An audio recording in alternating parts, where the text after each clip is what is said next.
Nagkayayaan kaming magpinsan na maglakad. Simula sa baryo nila papunta dun sa baryo na kung saan kami nakatira.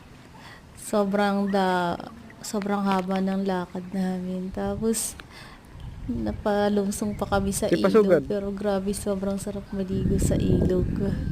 Super lamig ng tubig at ang lakas pa ng current niyan. Kaya grabe yung lakad namin. No?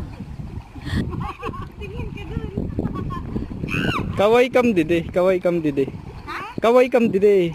Hi guys! Yan. Okay na. Hi guys!